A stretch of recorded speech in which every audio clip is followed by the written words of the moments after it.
Hello everyone, this is Dave from TZR, and you just hit your checkpoint for the week of April 29th, 2017. Stand by for last week's gaming news right now. First up, in a blog post today, Sony has revealed the lineup of free games that PlayStation Plus subscribers will receive for next month. The list is as follows: Tales from the Borderlands and Abzu for PS4, Blood Knights and Port Royal 3 Pirates and Merchants for PS3, Laser Disco Defenders, and Typewriter for PS Vita. The big standouts for this month are the PS4 games. While I haven't personally gotten a chance to try Tales from the Borderlands, I've heard nothing but good things about Telltale's take on the Borderlands universe. The other is Abzu, which I reviewed last summer, and I give that game a wholehearted recommendation. It'll only take about an hour of your time, and it's truly a fantastic experience if you like games like Journey. Regardless, this is a great month to be a PlayStation Plus subscriber. Next up, a schedule of Square Enix's upcoming games appeared on NeoGAF earlier this week, and neither Kingdom Hearts 3 or Final Fantasy VII Remake were featured in the 2017 calendar. However, they are scheduled for 2018 and beyond. I've been telling people this for a while now, but I feel the need to go on record in video form. Kingdom Hearts 3 may come out in 2018, but please don't get your hopes up for Final Fantasy VII Remake. Unless we hear more about this game at E3 this year, that game is basically vaporware at this point. Hopefully news like this will convince people that seeing games without a solid release windows at E3 isn't a good thing after all. Next up today, the reveal trailer for Sledgehammer Games' upcoming entry into the Call of Duty series, Call of Duty World War II, was released via the official Call of Duty YouTube channel.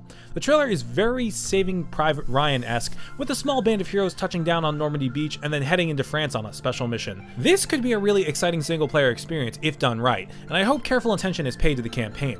Activision is hoping that this game will be the bounce back that Call of Duty needs after the lackluster sales of last year's Infinite Warfare and the controversy surrounding Modern Warfare Remastered. Call of Duty WWII launches on November 3rd, 2017. Alright, and last up, according to Nintendo's recently released FY16 earning report, which tracks all the sales from March 31st of last year until March 31st of this year, Nintendo has sold 2.74 million Switch units in March alone. They've also managed to sell 5.46 million Switch games over that same time period. And if you're wondering, Zelda Breath of the Wild outsold the Switch itself by a hefty margin with 3.84 million in sales across both the Switch and the Wii U platforms. To put that into perspective, similar reports stated that the Wii U sold 890,000 units in the first 6 weeks. The PS4 sold about 1.2 million units in its first month, and the Xbox One sold about 970,000. Regardless, it seems like the Switch is doing well, and we hope that things only go up from here for Nintendo.